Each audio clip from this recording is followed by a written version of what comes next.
6 p.m. Let the record show that we do have a quorum, either present. Mr. Morgan, Mrs. Welp, and myself are actually on site, and we have Mr. Hooper, Mr. Rank, Ms. Peters. Am I missing somebody? Online. Dr. Needham is absent. Okay, so let's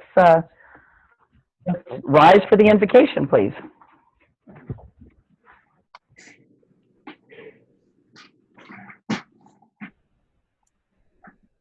Heavenly Father, as we deal with the troubles of this rather uncertain time, we thank you for the opportunity to serve this district. We are grateful for our teachers who have been doing all kinds of things to help our kids, including driving around and waving to them in the neighborhoods. And our bus drivers have been doing the same. They seem like small things that these folks are doing, but really they mean a lot. And we've even got people adopting seniors, and Lord, we're just very grateful for a community that turns out that way for our kids. Father, we ask that you grant us the knowledge and the wisdom and then the courage to act in accordance with your will as we work to solve the problems we face this day.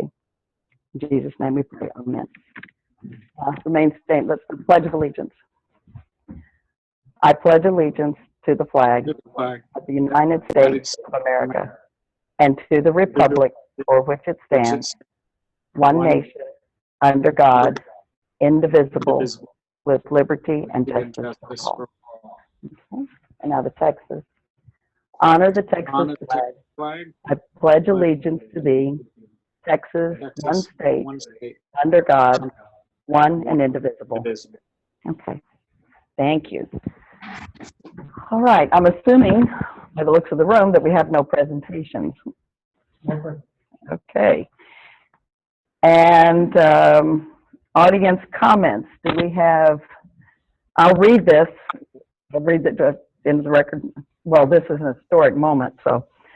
A quorum of the Board of Trustees will not be physically present at one location at this meeting. You may access this meeting via a link available on the April 30th agenda. At the time of the meeting, electronic version of the agenda packet will be available online at this address. The address is posted on the website. A recording of the meeting will be available for viewing following the meeting. For public comment, if you wish to address the Bluff ISD Board of Trustees and public comment at this particular meeting, please go to https://farbluffschools.net board-meeting-public-comment-form/ to access the board meeting public comment form. The form will be available, I guess it's already passed. April 1 o'clock was the deadline today, so let me just forget that. Comments submitted and received by 1 p.m. via the form will be read during the public comment portion of the board meeting. Do we have any of those? Comments were submitted. Okay, thank you. Let's see. Audience members, please be advised that the entire board informational packet is posted on the Bluff ISD website under the link Board of Trustees. It can be accessed with any device with web access capabilities. The packet is developed by the superintendent and staff to provide information on the agenda items for the board. All right, we're ready to move into reports, Dr. Freeman. Is there? Okay. Any other reports?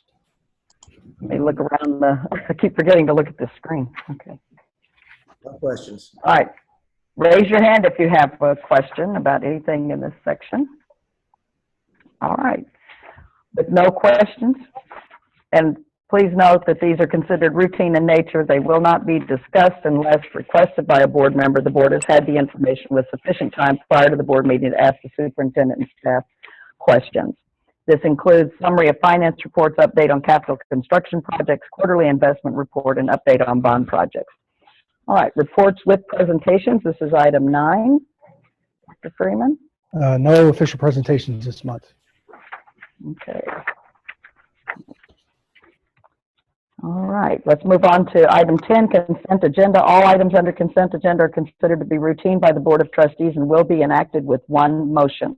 There will be no separate discussion of items unless the board member so requests, in which event the item will be removed from the consent agenda and considered as an item on the regular agenda. A board member may move to approve the consent agenda as presented with any requested items removed. Is that the case for any board member? Just raise your hand, please.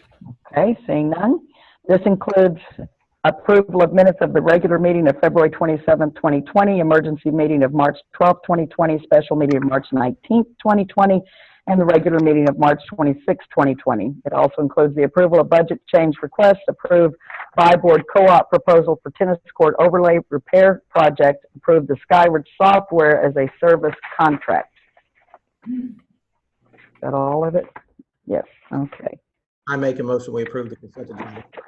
Thank you, Mr. Hooper. And a second? Mr. Morgan, second. All in favor, raise your hands, please. Okay, there we go. Very good, thank you. Let's go to 11A. Shirley?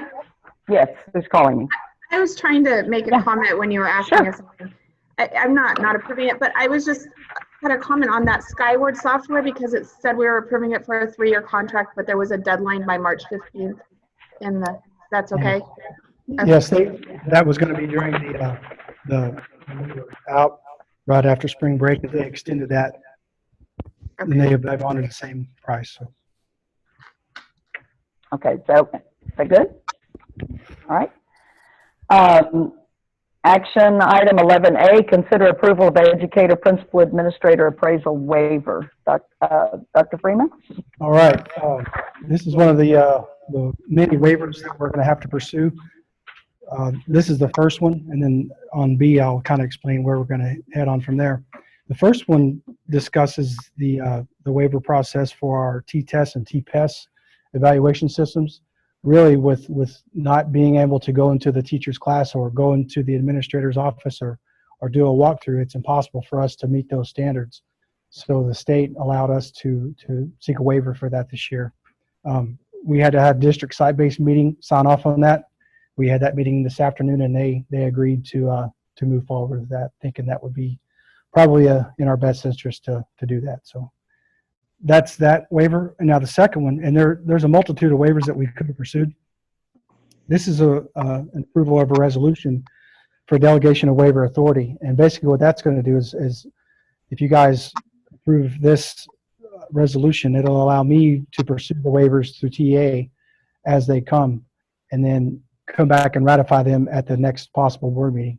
This is going to allow us the opportunity, in case they do come up with another waiver, which they came up with one late last week regarding CPR instruction. All seniors who graduate have to received CPR instruction before they graduate. I think we have most of our seniors, but not all. And so they slipped that one on us last week, so we had to pursue that. We've pursued that one with the site-based team today. So any other waivers that come up, if you guys sign off on this resolution, I'll be able to pursue the waiver and then get you guys to ratify it at the next meeting. So it's going to give us a chance to not have to call emergency meetings.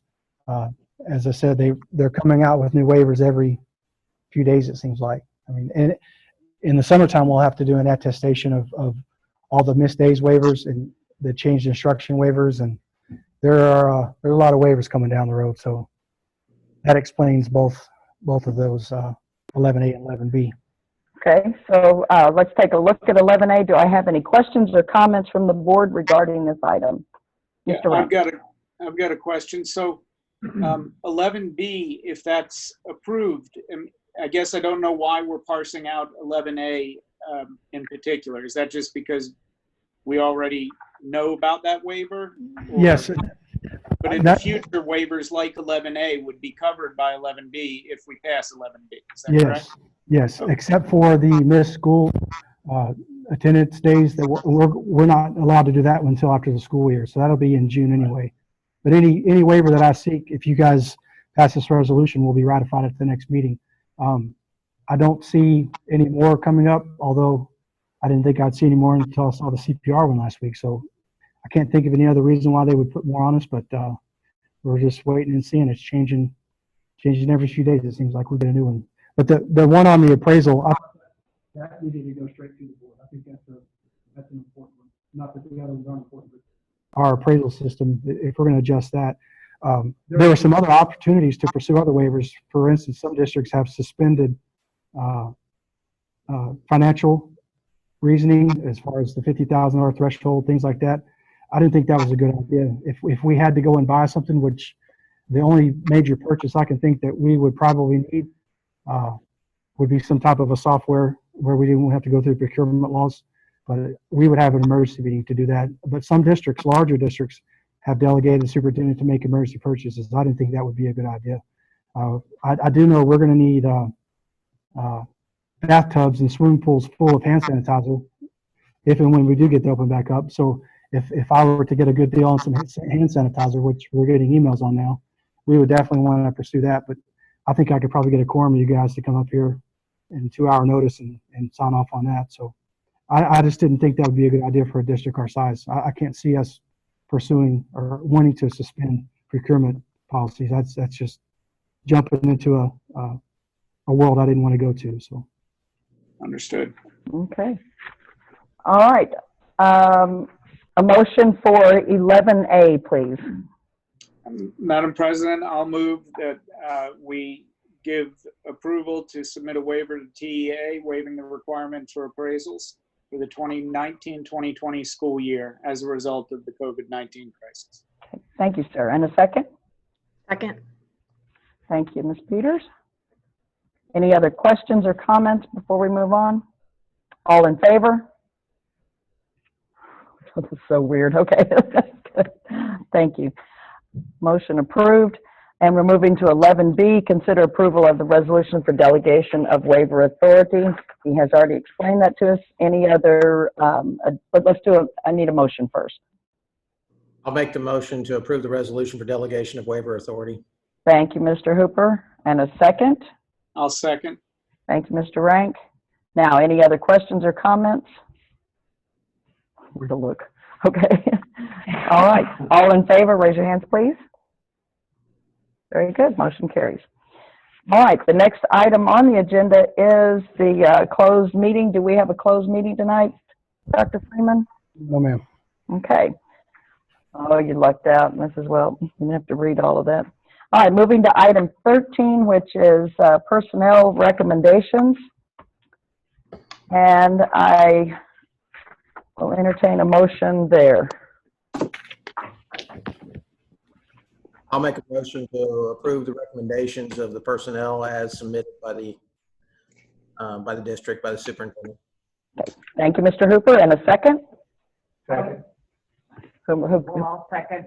Okay. Mrs. Welp, I'm going to take you on the second on that. Okay. And then anything on that one? Okay. All in favor, please raise your hands. All approved. Okay. And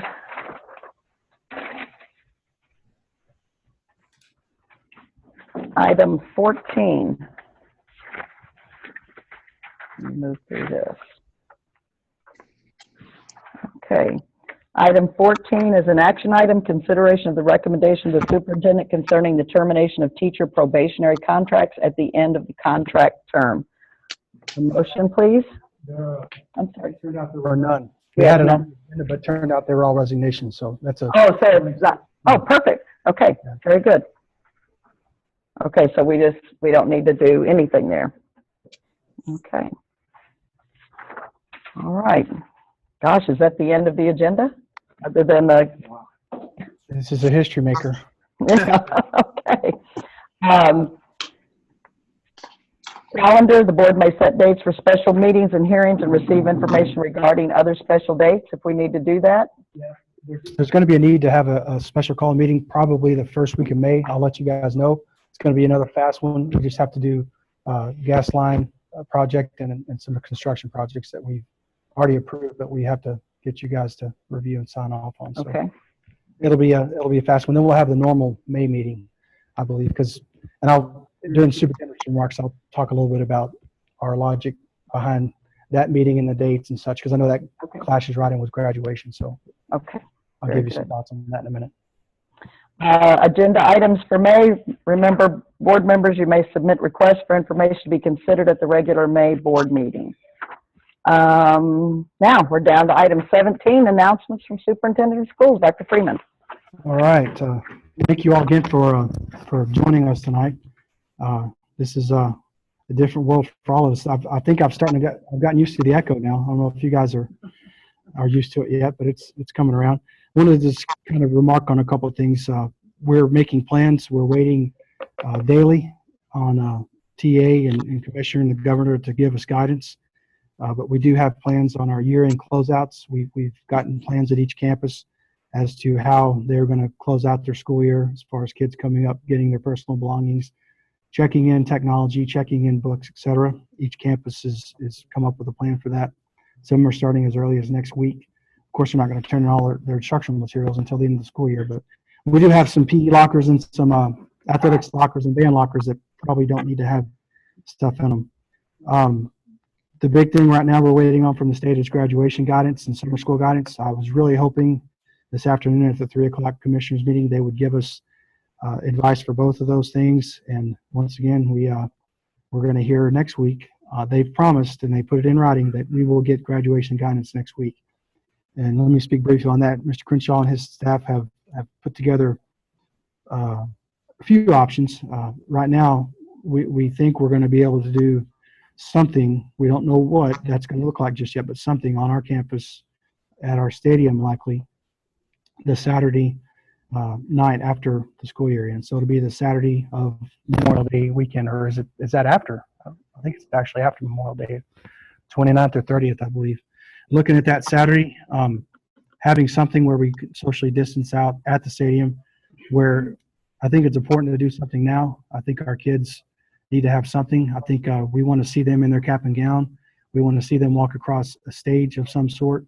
We want to see them receive a diploma, and we want to be able to have family members there. Now, to what extent all those 4 goals can be met will depend on what we hear next week from the state. But I've got to think that if everything works out the way we think it's going to work out, and the spread isn't what it goes back to or what it could have been, we're going to be allowed to do something. I mean, that's still a month away, but we're going to be able to do something.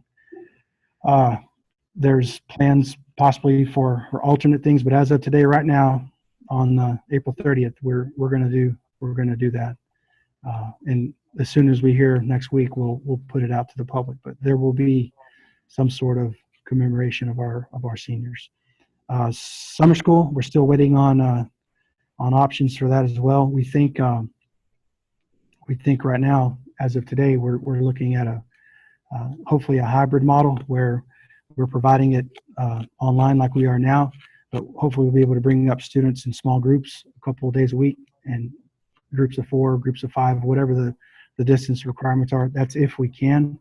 I don't think it'll be a regular summer school session like it's been in the past. And the bad part about that is that we're going to have a lot of kids, more kids than ever, that will need summer school services just because of what's happened the last few months. So we're preparing our teachers and our classrooms and our technology and our materials for a large class of summer school kids, pre-K through 12. We did receive an instructional continuity grant at the elementary school for a little over $10,000. That's going to help defray some of those costs. Talking about summer feeding, yesterday we broke our record. We had 751 students receive meals. That's been the biggest number by far since we've started the feeding. Technology, we've issued technology. We continue to have community members offer technology. Mr. and Ms. White, John White and his wife volunteered, and they're really reaching out to the community to get us some more technology. We can never have enough. I don't know if you guys saw it, the CDC put out a draft back to school memo this afternoon, and the keyword is draft. They said 6 feet apart, lunches are served in classrooms, no assemblies. Now, I don't know how that's going to work. I don't know what that looks like. I don't know what that's going to wind up looking like, but that's their draft memo from CDC is when we do get to return, that's what schools are going to look like. So, yeah, we'll be planning on that. 6 feet apart, feed them in the classrooms, no assemblies, no nothing. And I don't know, I've got to think there's going to be some sort of stagger, maybe an AB day or something. I don't know what that's going to look like either, but they did release that late this afternoon. Next week is Teacher Appreciation Week. We've got some of the campus principals brewing up some fun ideas, so stay tuned for that. I received a nice email from a community member next week, since it is Teacher Appreciation Week, they've offered to allow any district, not just teachers, but anybody in the district with their ID to go through their car wash and get the Premier car wash for free. So I thought that was a great thing. So if any teachers out there listening, stay tuned for that. I'm going to send the email out. So don't worry, don't go to the car wash this weekend, because you got a free one coming to you next week. Budget workshops, I talked to Louise and her staff about that. We're going to start that up, probably maybe even have one as early as early mid-May if we can. Integrate that maybe in before or after our next regular board meeting. Definitely have a couple in June and July to start looking at what our budget's going to look like. We really don't know. Last week the comptroller said 5% cuts across the board. So it's not looking good for anybody, much less school districts. So we don't know where we're going to stand with that. They released preliminary values yesterday or day before, so we kind of know what we're working with. But it really, if values go up, then it really doesn't matter a whole lot to us. What matters is enrollment. So we're looking at bringing in kids, new students as well, and keeping our same transfers. We've had quite a bit of interest in Bluff ISD in the last couple of weeks, which is a great thing. And that's all I had. Those are the things I had on my sticky note. There's a ton more. Stay close to the website and the TA guidance and CDC guidance, and we're going to get through this. I can't say enough how proud I am of our teachers, our staff members, our community members, how good they've done. We've done a great job. We were handed a Herculean task, and they've all done an exceptional job. So I'm so proud of how they've responded. It's been awesome. That's all I had. Okay, thank you, sir. I'm just I'll do this the way you appear on my screen. So, Mr. Rank. Me. Mhm. I want to thank the teachers in particular. Ms. Thornton mentioned it at the beginning, that the teachers have been doing these drive-bys. Not only are they doing them, but when they're doing them, they're demonstrating safe practices while they're doing them. They're not all driving up in one car jammed together. They're spacing out. That makes a huge difference. Not just them coming by, but them demonstrating and leading by example. I reiterate Dr. Freeman's sentiment that I couldn't be prouder of our district in this time. So thank you, and thank you. Thank you all for doing this meeting this special way. Thank you, Mr. Rank. Mr. Hooper. No, I will reflect on what we've done in the last couple months, and I think that it's actually been quite encouraging to see what the things that we've done. I've emailed or texted David and said, what can we learn from this? Can we take things away? And maybe could we have the distance program going forward so we get the enrollment and things of that nature? And we've got to think differently than we used to, and we need to be prepared for the future. So everybody's done a great job. Appreciate all the work, and just say thank you for that. And we'll work through this. Thank you, Mr. Hooper. Ms. Peters? Well, I second what Jeff said too. The teachers have been fantastic. They're quick to communicate with us. I haven't had any, just being able to actually experience that homeschooling thing. I think it's been a really good experience. So, I mean, as good as it can on the teacher side. It's great. Thanks everybody in the district. I mean, everybody's doing such a good job. Very good. Thank you. Mrs. Walt? Is she still talking? Hi, I was just going to say this is so unprecedented, and we might be tired of that word, but it surely is. And all I can say is how honored and proud I am to be part of this district. And I have heard so many awesome comments about the way we've adapted, and I just have such an appreciation for teachers since I have 3 at home, and I just can't imagine how you all are doing. And so my heartfelt thanks to each and every one of y'all out there, and the administrators. Dr. Freeman, I think you did not know what you were getting into when you started with us. We had power outages and this and that normal stuff that we could handle, but you were really throwing a curve, and I do appreciate all you're doing to stay on top of everything, to keep us informed, and all of those of you that are out there continuing to work from home, coming up to the office, and the drive-bys I haven't got to see, but I hope to be able to do that. Lastly, if it were up to me, some of my kids would have already graduated. No. Anyway, thank you very much, and I hope you all have a very good rest of the week. Good. Mr. Morgan? Dr. Freeman, I want to thank you for putting this together, the technology with your team, and enabling us to meet like this. This is truly an event that I hope that we never have to do again. I want to say thank you to all of the teachers, the students, what you've done to cope and make this successful as possible. We really do appreciate all the jobs that y'all have done. Dr. Freeman, glad you're here. We thank you. And in closing, and I will just say that ditto to everything everybody said, that I couldn't be prouder to be part of this district than I am right now, because this is a tough time. And we've had snow days, we've had hurricanes, we've had ice days. Unbelievable. We thought those were weird, but this, no doubt, you win. You win. So I'm grateful that you're leading this district right now. It's important. I am so thankful for all of our teachers. Bless every single one of them, and our administrators who are trying to coordinate all of that. We have an amazing place for people to work and for children to go to school, and where we can serve on the board. So God bless all of you, and I think I'm ready to call for this meeting to be adjourned. So I have a motion to adjourn. So moved. Thank you, Mr. Morgan, and the time is 6:27. Pretty sure this is a record. And a second? Second. Okay, Mr. Hooper, got you. All right, we are adjourned at 6:27 p.m. Thank you so much for joining us tonight. It's good seeing you. Thank you all. Very Bye. good to see all of you, kind of. Bye. Bye. Bye.